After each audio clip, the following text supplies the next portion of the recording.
हम उनका अनुकरण करते हैं।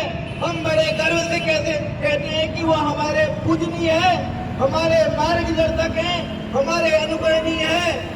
उनके वीरता की कहानी हम राजस्थान के इस वीर राजस्थान के प्रदेश में हमेशा देखते हैं कि कैसे उस परिवार ने मिलकर के घास की रोटी खाकर इस देश को बचाने का काम किया।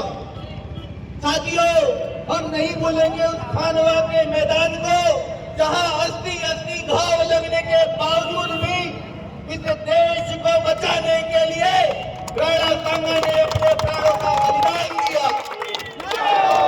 साथियों, ये वही लोग हैं जो देश के बड़े बड़े विश्वविद्यालयों में भारत के ये टुकड़े होंगे इंशाअल्लाह इंशाअल्लाह ऐसे नारों का समर्थन करते हैं। साथियों, ये वही लोग हैं जो बंगाल के अंदर आए दिन हमारी बहन बेटियों के साथ बलात्कार की घटना होती है, उनको समर्थन करने वाले लोग हैं। साथियों, ये वही लोग हैं जो आए दिन केरल के अंदर हमारे हिंदू भाइयों के ऊपर आक्रामकता का कार्य करने का दुस्साहस करते हैं। साथियों, इस दौसा की देवनगरी से मैं उस सांसद को चुनौती देना चाहता हूँ कि ऐसे हमारे वीर इतिहास को अगर किसी ने छेड़ने का प्रयास किया तो ये यहाँ से दौसा से लेकर के भारत के सदन तक या हिंदू भाई कोई भी गाने से पीछे नहीं हटेगा। जय हिंद, जय भारत।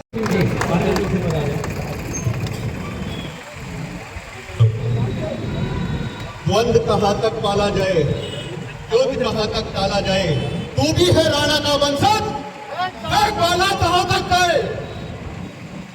एक 2 कोड़ी का सांसद, राज्यसभा सांसद, मैं आपके चैनल के माध्यम से बता देना चाहता हूं कि वही राणा सांगा थे जिनके एक हाथ नहीं, एक पैर नहीं, एक आंख नहीं। उन्होंने किसके लिए युद्ध लड़ा? इस राजपूती के लिए युद्ध लड़ा, इस मातृभूमि के लिए युद्ध लड़ा। वो राजपूत जाति के लिए युद्ध नहीं लड़ा, उन्होंने इस मातृभूमि, इस देश के लिए युद्ध लड़ा। और एक 2 कोड़ी का सपा का सांसद हमारे महाराणा प्रताप, हमारे पूर्वजों के बारे में कुछ टिप्पणी कर दे, गद्दार घोषित कर दे, साले झूठ देंगे और इस राजस्थान की भूमि पर कदम रख कर दिखा दे। ये सर्व समाज के भाई उसको जूते की माला पहनाकर काला मुंह करके गधे पे बैठा के उसकी सवारी नहीं निकाले तो ये करनी सेना और सर्व समाज का ऐलान है। मैं आपके सबके चैनल के माध्यम से बता देना चाहता हूँ, ये वही राणा सांगा है जिन्होंने अपनी मातृभूमि के लिए युद्ध लड़ा। हम जब तक उस हमारे देशद्रोही, मैं कहता हूं उसके ऊपर देशद्रोह का मुकदमा चलना चाहिए। उसकी अखिलेश यादव से आपके चैनल के माध्यम से निवेदन करना चाहता हूं कि उसको सभा से बर्खास्त करें और हमारे जो राज्यसभा के जो स्पीकर है वो इसकी सदस्यता को बर्खास्त करे।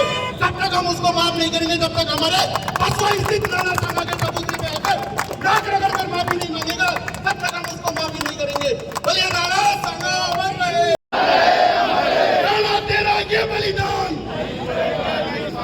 राणा तेरा ये अपमान, नहीं सेगा हिंदुस्तान।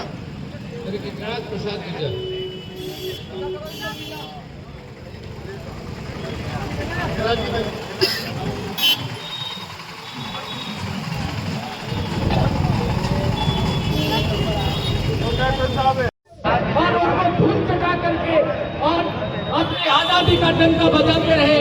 ऐसे महाराणा सांगा के जिस प्रकार की टिप्पणी की है उसको पूरा हिंदुस्तान और पूरा हिंदू समाज, पूरा सनातनी लोग है तो बर्दाश्त नहीं कर सकते। ऐसे हमारा आग्रह है कि ऐसे लोकसभा अध्यक्ष जी से आग्रह है कि इस प्रकार का शौर्य, इस प्रकार का पराक्रम हमारे राजस्थानियों का, ऐसे हमारे राजा महापुरुषों का रहा है, ऐसे हमारे देश की थाती रही है।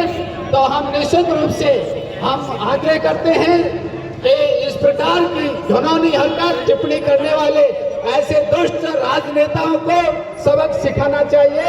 और यदि संसद में नहीं सिखाया गया तो देश की जनता ऐसे क्रूर और ऐसे ऊंचे शब्द बोलने वालों को जनता सिखा करके रहेगी। कभी शायद वो दोबारा संसद का दरवाजा नहीं देखेंगे। ऐसे जवाब हमारे देश की जनता दे करके रहेगी। संजय जी, मैं आपको अलग से एक जाति विशेष के लिए नेता बनता हूँ। इसी कड़ी में शब्द सपा सांसद ने कहे वो राणा सांगा जिन्होंने 80 घाव खाए, शरीर में सबसे ज्यादा घाव खाने वाला राजनीति से है, इन्होंने मातृभूमि की सेवा के लिए अपना सब कुछ बना दिया। उसकी जो टिप्पणी की सर्व हिंदू समाज उसका घोर विरोध करते हैं। साथ ही मैं आज इस अवसर पर मांग करता हूँ कि दौसा जिले का बसवा दाल राणा सांगा का जो रुकना है वहाँ सरकार पनौर में बनाए और राणा सांगा की याद को चिरस्थायी करे, ऐसी मैं मांग करता हूँ। राणा सांगा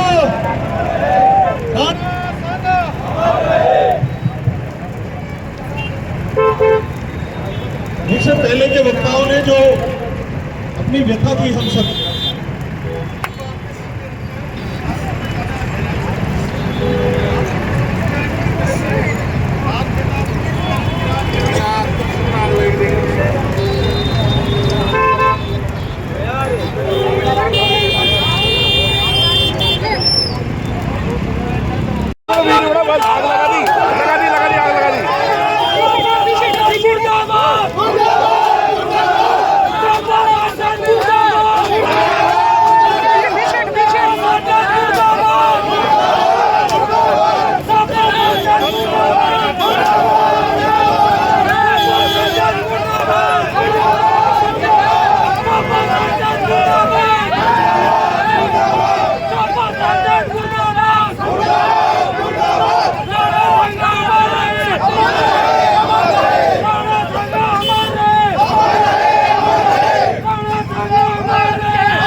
आज का ये विरोध प्रदर्शन सर्व हिंदू समाज दौसा की तरफ से किया जा रहा है। समाजवादी पार्टी के एक सांसद ने राष्ट्र नायक महाराणा सांगा के विरुद्ध उनकी छवि को खराब करने के लिए एक अभद्र टिप्पणी करी कि राणा सांगा और उनके पूर्वजों को गद्दार बताया। इस तरह के जो भाषण, इस तरह के राजनेता जो इस तरह के अनर्गल टिप्पणियां हमारे महापुरुषों के ऊपर कर देते हैं, उसके विरोध में हम लोग यहाँ इकट्ठे हुए हैं। संपूर्ण देश भर में इस तरह के विरोध प्रदर्शन हो रहे हैं और सभी की ये मांग है कि इस तरह के सांसद का उसको राज्यसभा से निष्कासित करना चाहिए।